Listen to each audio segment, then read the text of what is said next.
Bismillahirrahmanirrahim. Assalamualaikum warahmatullahi wabarakatuh. Innal hamdalillah. Nah, syukur pada Allah Subhanahu wa taala kerana Allah berikan peluang untuk hamba tengah hari ini menghala ke petang ni insya-Allah untuk kongsikan untuk meneruskan program kita yang kita perkenalkan semalam, iaitu ABDD ABDD, hamba baca dan mendengar insya-Allah. Dan sebenarnya yang bertuliskan pada tajuk live ini, kitab yang akan kita kongsikan adalah kitab Sirah Nabawiyah, Sirah Nabawiyah, yang mana penulisnya, pengarangnya adalah Safiyu Ar-Rahman Al-Mubarakfuri, yang mana ia adalah terjemahan lah. Tak silap hamba mendapat kitab ni 3 atau 4 tahun yang lepas. Berasa 3 tahun atau 4 tahun yang lepas lah. Hadiah daripada seseorang sebenarnya kepada hamba. Alhamdulillah, semoga perkongsian kita, pembacaan hamba dan juga perkongsian kita di dalam segmen ini ia akan memberikan pahala kepada orang yang menghadiahkan kitab ini pada hamba. Alhamdulillah. Baik, insya-Allah pada pertemuan pertama lah maksud hamba untuk perkongsian pertama tentang kitab Sirah Nabawiyah ini, hamba akan pergi kepada pengenalan dululah. Adakah perlu untuk kita berkongsi tentang prakata ataupun pesanan penulis? 2018, 2018, maknanya 3 tahun lepas lah. 3 tahun lepas. Okey, baik ada sebab memang biasanya kalau buku-buku ni hamba akan tulis Okey, baik.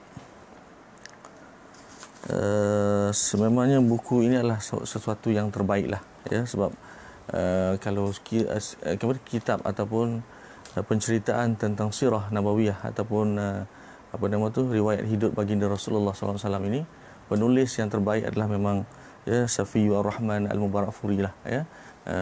Penulis ini memang terkenal dan tak silap pernah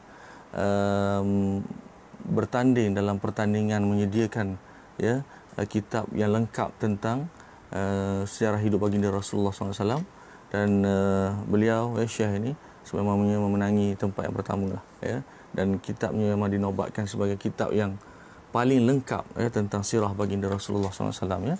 Baik, sedikit introduction.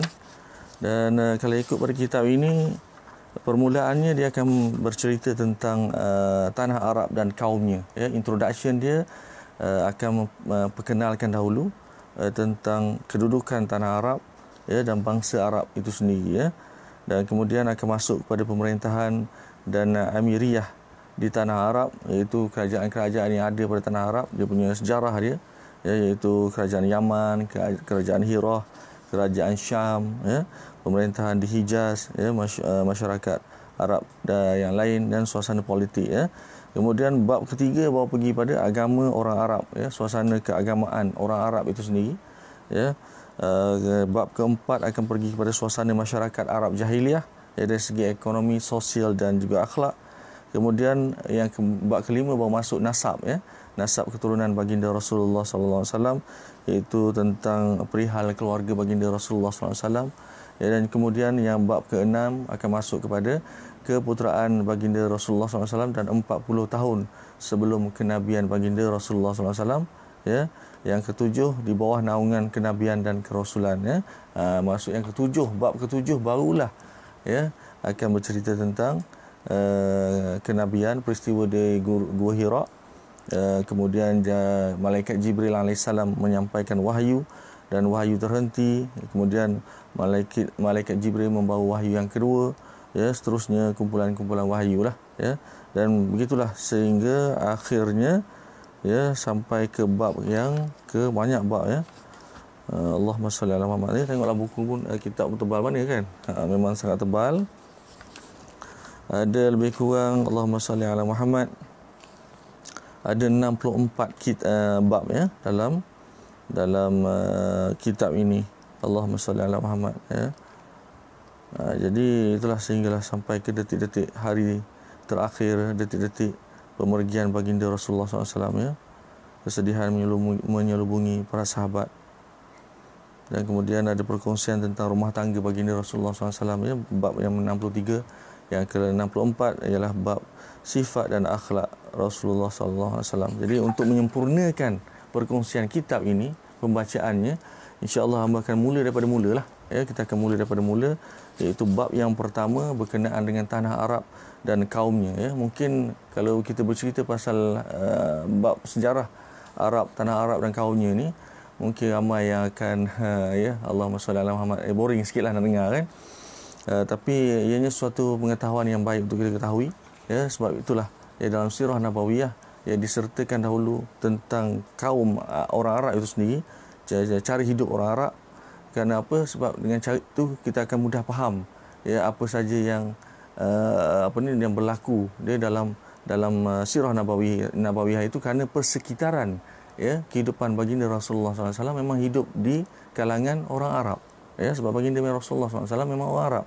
Jadi mengetahui tentang cara hidup orang Arab ini ataupun sejarah orang Arab ini amat penting ya, untuk memahami dengan lebih baik ya kisah yang akan diceritakan, akan hamba bacakan ya, melalui kitab ini. Dan insya-Allah ya, hamba akan cuba selit-selitkan juga mana-mana pengetahuan yang hamba tahulah ya, yang hamba tahu, untuk hamba kongsikan bersama ya. Jadi insya-Allah ya, kita akan cuba, kita akan mulakan. Bismillahirrahmanirrahim. Rabbi shrah li sadri wa yassir li amri wa hlul 'uqdatam min lisani yafqahu qawli. Amin amin ya rabbal alamin. Baik. Allahumma salli ala Muhammad.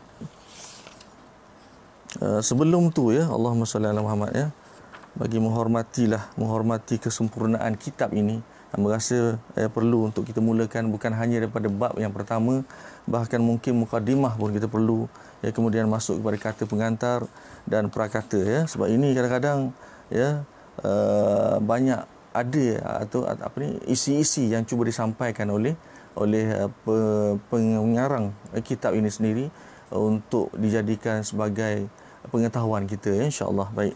Memulakan dengan mukadimah ya, insya-Allah.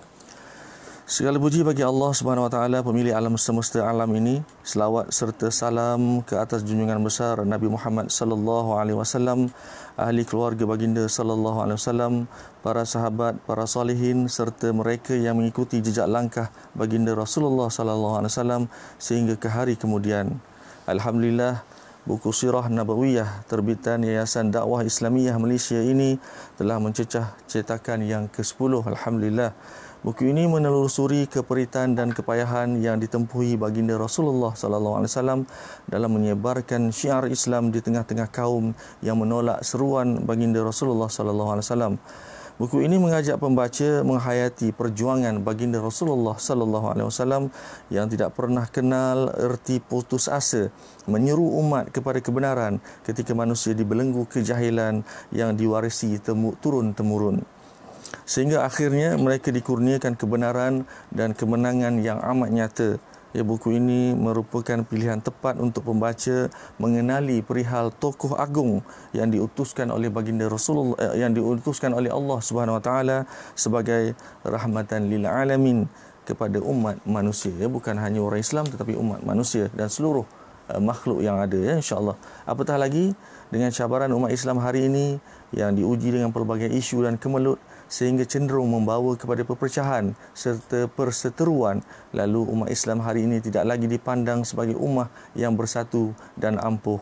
Maka amat wajarlah sirah baginda Rasulullah sallallahu alaihi wasallam ini dibawa ke tengah-tengah masyarakat untuk dihayati serta difahami sebagai peringatan dan panduan dalam kehidupan kita. Perjuangan baginda Rasulullah sallallahu alaihi wasallam menyebarkan syiar Islam melibatkan pengorbanan yang tiada taranya, tiada bandingnya.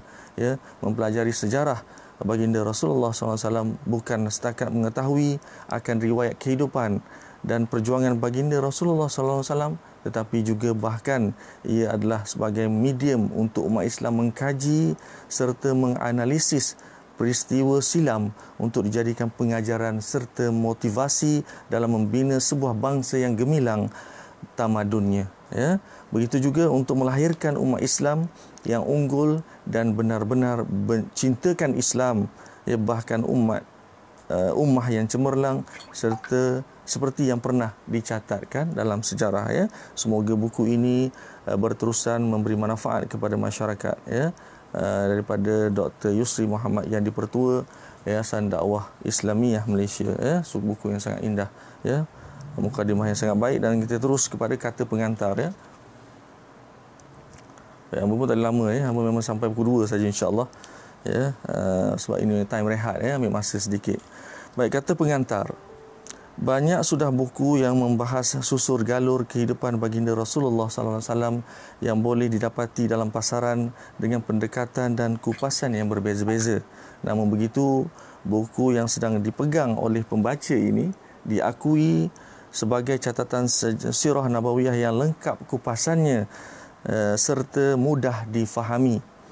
Buku ini merakamkan peristiwa demi peristiwa yang dilalui sepanjang kehidupan baginda Rasulullah SAW, bermula daripada fasa awal sebelum keputeraan baginda Rasulullah SAW hinggalah kepada peristiwa kewafatan baginda Rasulullah SAW. Mempelajari sirah Rasulullah SAW bererti mengetahui riwayat kehidupan serta perjuangan baginda Rasulullah SAW dan peristiwa-peristiwa yang berlaku dalam sejarah Islam itu sendiri. Dengan mendalami serta menghayati cara dan perjuangan baginda Rasulullah SAW menyampaikan syiar Islam, akan jelas terpapar contoh dan teladan terbaik yang boleh dijadikan panduan serta pengajaran kepada setiap manusia dalam melaksanakan pelbagai urusan pentadbiran dan kehidupan seharian, ya. Baik. Buku ini merupakan terjemahan daripada kitab Ar-Rahiq Al-Maktum yang ditulis oleh Al-Syekh Syafi'u Ar-Rahman Al-Mubarakfuri, ya, dan manakala manuskrip asal penulis ini telah dinobatkan sebagai johan sayembara penulisan sirah nabawiyah yang dianjurkan oleh Rabithah Alam Islami pada tahun 1979, ya, 41 tahun yang lalu, ya. Buku ini mengumpulkan, ya, kisah-kisah yang merakamkan fasa perkembangan agama Islam sebelum kelahiran baginda Rasulullah SAW sehinggalah peristiwa-peristiwa selepasnya, ya. Kegigihan baginda Rasulullah SAW menyebarkan syiar Islam sehingga merubah struktur kehidupan masyarakat Arab, ya, kejayaan dakwah Rasulullah SAW serta para sahabat sehingga Islam akhirnya menerangi segenap pelosok alam, diperinci dengan jelas sekali, ya, melalui buku ini. Buku ini tidak perlu diragukan kesahihannya kerana ia bersandarkan pada sumber-sumber yang jelas dan diyakini, ya. Kisahnya tidak berubah-ubah dan menjadi dasar kepada pengkisahan peristiwa-peristiwa lain dalam Islam, ya. Buku cetakan ke-10 terbitan Yayasan Dakwah Islamiyah Malaysia ini menemui pembaca dengan wajah dan persembahan baharu, ya, sesuai dengan kehendak dan selera pembaca masa kini. Ia ditampilkan dalam saiz yang lebih selesa dipegang serta tidak syarat untuk dibawa ke mana-mana, ya. Edisi ini mudah dibaca sama ada dalam perjalanan maupun dalam bilik kuliah. Pun begitu, perubahan pada persembahan ini tidak mengubah isi kandungan naskah ini, ya. Edisi cetakan ke-10 ini, ya, melibatkan beberapa pembaikan kelemahan teknikal, ya. Edisi cetakan ke-10 ini terus menjadi manifestasi penghargaan kami kepada pembaca yang menyokong penerbitan ini setelah bercetakan yang mencecah lebih 20,000 naskah sejak cetakan yang pertama, ya. Buku ini terus mendapat perhatian sehingga ke hari ini. Semoga pembaca akan terus menikmati serta menghayati periwayatan kehidupan baginda Rasulullah SAW, insan yang agung yang kita cintai ini, ya. Selamat membaca, kata daripada penerbitnya, ya, insya-Allah. Baik, sedikit perkongsian prakata, ya. Prakata ini insya-Allah disampaikan sendiri oleh Syafi'u Ar-Rahman Al-Mubarakfuri, ya, Syekh yang menuliskan kitab ini.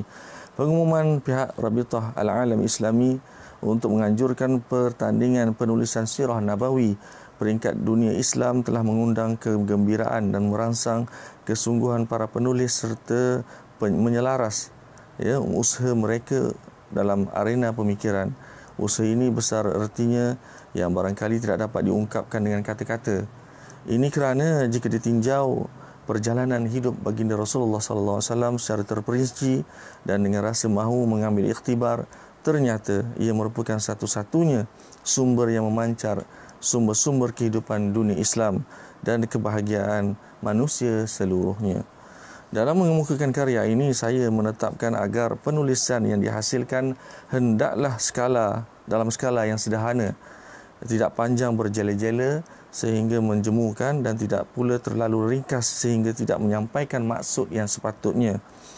Saya merujuk kepada sumber yang pelbagai, maka tidak hairan terdapat banyak perbezaan mengenai urutan dan kronologi beberapa peristiwa sejarah yang dirakamkan atau mengenai penghuraiannya. Justru dalam hal-hal seperti ini, saya berusaha membuat analisis berterperinci dengan mengambil kira semua aspek pengajian. Kemudian saya tegaskan pendirian yang saya ambil setelah terbukti melalui analisis yang dibuat. Namun begitu, saya berusaha mengelakkan daripada mengemukakan alasan pembuktian yang berjela-jela kerana ia membawa kepada pemanjangan yang tidak menepati maksud penulisan ini. Semoga Allah SWT mentakdirkan yang terbaik untuk kita di dunia dan akhirat. Ya Allah, sesungguhnya Engkaulah Tuhan yang Maha Pengampun dan Maha Pengasih serta pemilik Arash yang mulia. Ya, daripada Syekh Syafi'i Ar-Rahman Al-Mubarakfuri, Universiti Salafiyah Banaras, India, ya, pada hari Jumaat 24 hari bulan 7, ya, 1396 Hijrah, ya, bersamaan 23 hari bulan 7 1976, ya, tahun kelahiran hamba, ya, Allah Rabbi. Baik, kita pergi pada bab yang pertama. Sekejap kita tengok, okey, ada lebih kurang 10 minit, ya, insya-Allah. Kita kongsi, kita cuba bacakan setakat mana yang mampu, kemudian kita akan sambung balik nanti, ya, insya-Allah, jika ada kelapangan. Ya. Bab pertama, tanah Arab dan kaumnya. Pada dasarnya, perbincangan berkaitan sirah nabawiyah adalah pengkisahan mengenai risalah yang dibawa oleh baginda Rasulullah sallallahu alaihi wasallam kepada umat manusia. Dengan risalah ini, baginda Rasulullah sallallahu alaihi wasallam mengeluarkan manusia dari kegelapan kepada cahaya, dari memperhambakan diri sesama manusia kepada memperhambakan diri hanya kepada Allah Subhanahu wa taala semata-mata. Oleh kerana itu, adalah tidak mungkin untuk menunjukkan sesuatu gambaran yang menarik serta menyeluruh mengenai sirah nabawiyah melainkan dengan melakukan perbandingan antara latar belakang risalah yang dibawa ini serta kesan dan pengaruhnya. Berdasarkan fakta ini, maka penulis terlebih dahulu akan membentangkan suatu fasal berkaitan dengan kaum-kaum Arab serta proses perkembangannya sebelum Islam dan mengenai suasana persekitaran perutusan baginda Rasulullah sallallahu alaihi wasallam. Baik. Tajuk kecil dia, kedudukan tanah Arab. Perkataan Arab dari segi bahasa bermaksud padang pasir dan belantara serta tanah gersang yang tidak mempunyai sumber air dan tumbuh-tumbuhan. Perkataan ini diguna pakai sejak zaman berzaman di semenanjung tanah Arab. Begitu juga bangsa yang meneroka dan juga menjadikan tempat tersebut sebagai penempatan. Mereka dikenali dengan panggilan bangsa Arab. Semenanjung Arab di sebelah barat disempadani oleh Laut Merah dan semenanjung Sinai. Di sebelah timur pula ia disempadani Teluk Arab dan sebahagian besar negara Iraq Selatan. Di sebelah selatannya ialah Laut Arab yang berhubung dengan Lautan Hindi. Di sebelah selatannya ialah Laut Arab yang berhubung dengan Lautan Hindi. Ulang 2 kali, ya. Di sebelah utaranya ialah negara Syam, iaitu Syria, dan sebahagian dari negara Iraq. Ya, bagaimanapun terdapat beberapa perbezaan pandangan mengenai sebahagian dari persepadanan ini, ya, dan keluasan tanah Arab dianggarkan antara 1,000,000 batu persegi sehingga 1,300,000 batu persegi, ya, luas, ya. Baik. Kedudukan semula jadi dan geografi tanah Arab mempunyai kepentingan yang besar. Ditinjau dari sudut kedudukan dalamannya, ia dikelilingi oleh gurun dan padang pasir dari segenap arah. Faktor ini menjadikan semenanjung tanah Arab seumpama kubu yang menghalang orang asing yang ingin menjajah dan melebarkan pengaruh mereka ke atasnya. Ya, oleh sebab itu didapati bahawa penduduk di semenanjung tanah Arab adalah bangsa yang merdeka dalam segenap aspek sejak zaman berzaman, walaupun mereka berjiran dengan dua empayar besar, iaitu Parsi dan Rom. Pastinya mereka tidak akan berupaya mempertahankan diri dari serangan dua empayar ini andai kata tidak mempunyai ataupun tidak terdapat kubu pertahanan semula jadi yang kukuh, iaitu padang pasir itu sendiri. Ditinjau dari sudut luaran, didapati semenanjung Arab terletak di antara beberapa benua yang terkenal pada masa dahulu, iaitu benua-benua ini berhubung dengan tanah Arab dari darat dan laut. Kawasan barat laut tanah Arab adalah pintu masuk ke benua Afrika, sementara kawasan barat dayanya ialah pintu masuk ke benua Eropah.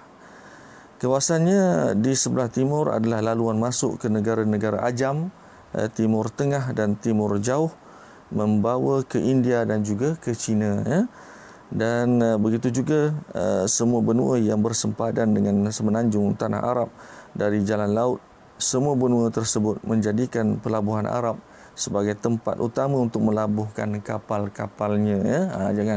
Jangan pula kalau kita ingat tanah Arab ni penuh dengan Allahumma salli ala Muhammad, padang pasir, tak ada laut tapi ada laut sebenarnya. Kalau kita tengok map pun kita tahu insya-Allah. Disebabkan kedudukan geografinya ini, maka kawasan utara semenanjung Arab serta selatannya merupakan tempat persinggahan semua bangsa serta pusat pertukaran perdagangan, kebudayaan, agama dan kesenian. Baik, sekarang pukul apa untuk teruskan? Okey, ada masa lagi. Baik, bangsa Arab. Para sejarawan telah membahagikan bangsa Arab kepada 3 kumpulan mengikut silsilah asal kelahiran bangsa tersebut, iaitu yang pertama Arab Baidah. Mereka ialah bangsa Arab kuno. Maklumat berkaitan sejarah mereka tidak dapat diperolehi secara lengkap. Contoh mereka ialah bangsa Ad, Samud, Tiz, Judais, Umla dan selainnya. Minta maaf kalau salah pronunciation, sebutan tu kalau tersilap sebab ini berdasarkan kepada tulisan Rumi. Nombor 2, Arab Aribah. Mereka ialah bangsa Arab yang berasal daripada keturunan Yarab bin Yashjab bin Qahtan. Mereka dikenali dengan panggilan Arab Qahtan. Yang ketiga pula adalah Arab Mustaribah.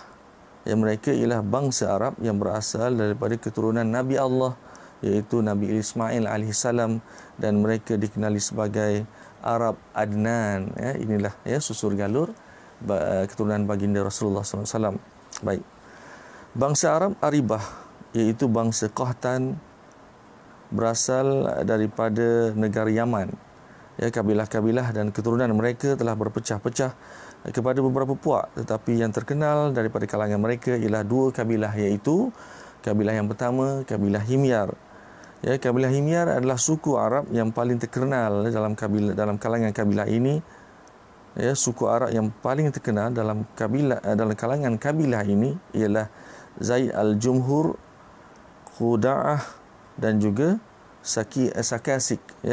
Dan kabilah yang kedua pula adalah dikenali dengan nama Kahlan. Yang mana suku Arab yang paling terkenal dalam kabilah ini ialah Hamdan, Anwar, Tayyi,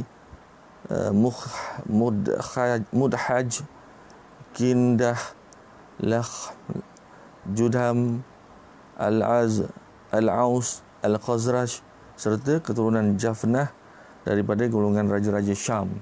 Baik. Suku Kahlan telah berhijrah meninggalkan Yaman dan mereka tersebar di segenap pelosok tanah Arab. Penghijrahan mereka secara besar-besaran berlaku ketika hampir berlaku banjir Arim. Perpindahan ini berpunca daripada kegagalan mereka dalam lapangan perdagangan akibat tekanan Empire Rom yang menguasai laluan perdagangan laut. Empire Rom juga telah merosakkan laluan perdagangan darat setelah mereka berjaya menjajah negara Syam dan Mesir. Tidak hairanlah persaingan antara suku-suku Kahlan dan juga suku-suku Himyar telah mengakibatkan pengusiran suku Kahlan. Ini dapat dibuktikan dengan kekalnya suku Himyar di Yaman serta terusirnya suku Kahlan daripada tanah Yaman itu sendiri. Golongan imigran dari suku-suku Kahlan boleh dibahagikan kepada 4 kumpulan, iaitu yang pertama Al-Az. Al-Az iaitu penghijrahan mereka diketuai oleh ketua mereka yang bernama Imran bin Amru Muzaiquba. Itu nama dia. Mereka telah berpindah randah ke merata tempat dalam negeri Yaman di samping mengutuskan perintis-perintis keluar. Setelah itu mereka bergerak menuju ke arah utara dan secara terperinci tempat-tempat yang mereka diami selepas perpindahan terakhir ialah Talabah bin Amru daripada suku Al-Az memilih untuk berpindah ke Hijaz lalu menetap antara Talabiyah dan Ziqar. Setelah anak lelakinya dewasa, dia pun mula bergerak menuju ke Madinah. Di sana dia menjadikan Madinah sebagai tempat kediaman dan bermaustautin di Madinah. Antara keturunan Talabah ialah suku kaum Aus dan Khazraj, iaitu anak lelaki yang bernama Haitah bin Talabah. Baik. Dari keturunan mereka kemudiannya berpindah pula Harithah bin Amru, yang juga dikenali dengan nama Khuza'ah, serta anak-anaknya ke kawasan-kawasan perkampungan Hijaz sehingga akhirnya mereka singgah di Mar al-Zahran. Setelah itu mereka membuka penempatan di tanah haram dan menerokai pembukaan Mekah serta mengusir penduduk peribuminya, iaitu kabilah-kabilah Jurhur. Allahumma salli ala Muhammad. Iaitu kabilah-kabilah Jurhum, salah sebut. Imran bin Amru singgah di Oman serta bermaustatin di sana bersama-sama anak-anaknya. Mereka inilah yang membentuk suku Az Oman. Kabilah-kabilah Laf bin Al-Az pula menetap di Tihamah, di mana mereka membentuk suku Az Shanu'ah. Jafnah bin Amru bergerak menuju ke Syam lalu menetap di sana bersama-sama anak-anaknya. Beliau merupakan nenek moyang kepada nenek moyang kepada raja-raja Ghassan. Salah sebut. Allahu Akbar. Nama Ghassan diambil daripada nama lembah di Hijaz yang dikenali dengan nama Lembah Ghassan, di mana di situlah tempat mereka singgah terlebih dahulu sebelum meneruskan perjalanan ke Syam. Yang kedua, suku-suku Kahlan. Yang kedua adalah Lak dan Judam. Antara yang terkenal daripada kalangan suku Lakhan ialah Nasir al-Rabiah, iaitu asal keturunan daripada raja-raja di Hirah. Dan yang ketiga Bani Tayyi. Setelah suku Az bergerak menuju ke sebelah utara, Bani Tayyi bergerak dan singgah di antara 2 bukit, iaitu Aja dan Salma, lalu menetap di sana. Akhirnya kedua-dua bukit itu dikenali sebagai Bukit Tayyi, sebenarnya nama kabilah ini ataupun bani ini. Yang keempat, suku-suku Kahlan yang keempat adalah Kindah. Suku ini bergerak ke Bahrain, tetapi kemudiannya terpaksa meninggalkan Bahrain lalu pergi ke Hadramaut. Di sana mereka mengalami nasib yang sama seperti di Bahrain. Setelah itu mereka pergi ke Najd. Di sanalah mereka membentuk sebuah kerajaan yang besar.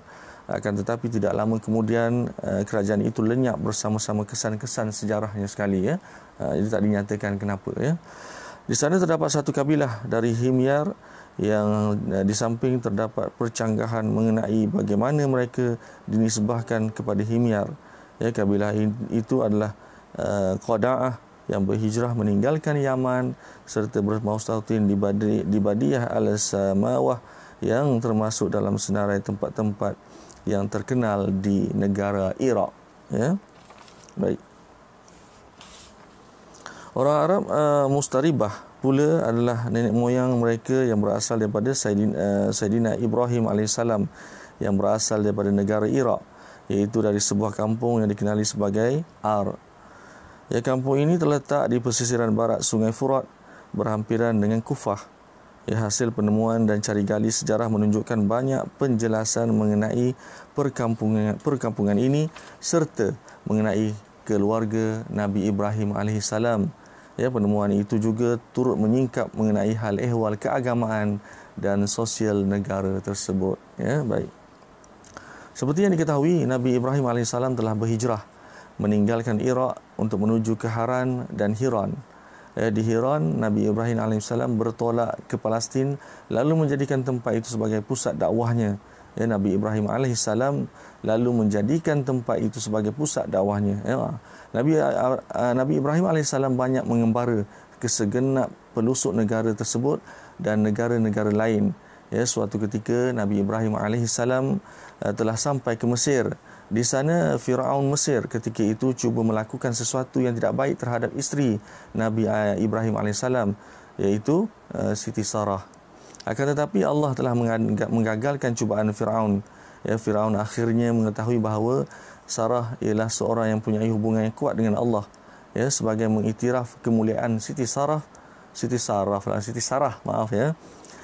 Firaun telah menghadiahkan anak perempuannya iaitu Hajar untuk menjadi pelayan kepada Siti Sarah. Kemudian Siti Sarah mengahwinkan Siti Hajar dengan Nabi Ibrahim alaihissalam. Nabi Ibrahim alaihissalam kembali ke Palestin dan Allah mengurniakan cahaya mata hasil perkahwinannya dengan Siti Hajar, iaitu Nabi Ismail alaihissalam. Kelahiran Nabi Ismail alaihissalam menimbulkan rasa cemburu Siti Sarah. Lalu Siti Sarah mendesak Nabi Ibrahim alaihissalam supaya mengeluarkan Siti Hajar bersama puteranya, iaitu Nabi Ibrahim alaihissalam yang masih kecil. Kemudian baginda Nabi Ibrahim alaihissalam membawa Siti Hajar dan juga Nabi Ismail alaihissalam ke Hijaz, lalu meninggalkan mereka di sebuah lembah yang kering kontang dan tiada tumbuh-tumbuhan. Ini memang kisah yang sangat masyhur lah. Tapi yang bacakan daripada kitab ini memang dikongsikan secara ringkas sahaja. Baik. Allahumma salli ala Muhammad. Yang mana berdekatan dengan Baitullah Al-Muharram yang ketika itu masih merupakan kawasan tanah tinggi serta busut. Dan apabila air bah melanda, kawasan itu akan dikelilingi air di kiri dan kanannya. Nabi Ibrahim alaihissalam telah meninggalkan mereka berdua di sisi sebatang pohon besar di kawasan Telaga Zamzam, iaitu kawasan Masjidil Haram yang teratas. Pada masa itu Makkah belum lagi berpenghuni dan tidak terdapat sumber air. Nabi Ibrahim alaihissalam meninggalkan bersama-sama mereka kantung berisi buah kurma dan bekas air. Kemudian Nabi Ibrahim alaihissalam kembali ke Palestin. Hanya beberapa hari kemudian habislah bekalan air minuman yang dibekalkan oleh Nabi Ibrahim alaihissalam sebelum ini. Lalu disitulah terpancarnya air mata ataupun mata air Zamzam dengan kurniaan Allah Subhanahu Wa Taala. Telaga Zamzam telah menjadi sumber kehidupan kedua-dua beranak, iaitu Siti Hajar dan juga Nabi Ismail alaihissalam. Kisah mengenainya memang sangat terkenal lah. Kalau untuk mengetahuinya, mungkin suatu hari nanti kita akan cuba kongsikan, dan hamba yakin dan percaya dalam kuliah-kuliah agama memang seringkali kisah ini disentuh, dan secara terperinci insya-Allah. Kemudian datanglah kabilah daripada negara Yaman, iaitu generasi Jurhum yang ketiga. Lalu mereka mendiami Mekah dengan kebenaran ibu kepada Nabi Ismail alaihissalam, iaitu Siti Hajar tadi. Dikatakan bahawa kabilah tersebut sebelum itu hidup berpindah randah di sekitar lembah-lembah Mekah. Dalam hadis yang diriwayatkan oleh Al-Bukhari menyebutkan secara jelas bahawa kabilah Jurhum sampai ke Mekah setelah Nabi Ismail alaihissalam terlebih dahulu sampai ke sana, dan sebelum Nabi Ismail alaihissalam dewasa lagi. Maknanya Nabi Ismail alaihissalam dahulu yang sampai, insya-Allah. Tetapi sebelum itu mereka pernah melalui kawasan lembah-lembah tersebut. Baik. Alamak, dah pukul 2, insya-Allah. Merasa kita berhenti kat situ dulu. Nanti kita akan sambung balik di muka surat yang ke-7, yang mana kisah tentang Nabi Ibrahim AS. Sebab hamba terpaksa berhenti kerana dah pukul 2 untuk hamba sambung tugasan. Apapun insya-Allah semoga rakan-rakan, tuan-tuan, puan-puan mendapat manfaat daripada perkongsian ya, yang mana kitab Sirah Nabawiyah ini memang ya, seperti mana yang berkatakan tadi, perkongsian pada permulaannya adalah berkenaan dengan bangsa Arab itu sendiri. Tapi insya-Allah ya, semoga bermanfaat, semoga menjadi pengetahuan kita bersama. Jadi apapun hamba mohon ampun dan maaf jika ada kesalahan dalam menyampaikan pembacaan ini, dan semoga tuan-tuan dapat manfaat, dan segala yang baik itu datang daripada Allah SWT, dan segala yang kurang, yang lemah itu datang daripada kelemahan dan kekurangan diri hamba sendiri, yang memohon ampun dan maaf sekali lagi. Dan insya-Allah ya, mohon untuk rakan-rakan kongsikan jika bermanfaat lah ya, insya-Allah. Dan insya-Allah sampai jumpa lagi untuk episod yang kedua ya, sambungan daripada kisah yang kita kongsikan tadi, insya-Allah ya. Hamba sudahi dengan tasbih kafarah dan suratul asri. Subhanakallah wa bihamdika asyhadu an la ilaha illa anta wa astaghfiruka wa atubu ilaik. Bismillahirrahmanirrahim. Wal 'asri innal insana lafi khusr illa alladhina amanu wa 'amilus solihat wa tawassaw bil haqq wa tawassaw bis sabr. Sadaqallahul azim. Amin amin ya rabbal alamin. Terima kasih untuk selamanya. Wabillahi taufik wal hidayah. Wassalamualaikum warahmatullahi wabarakatuh. Terima kasih.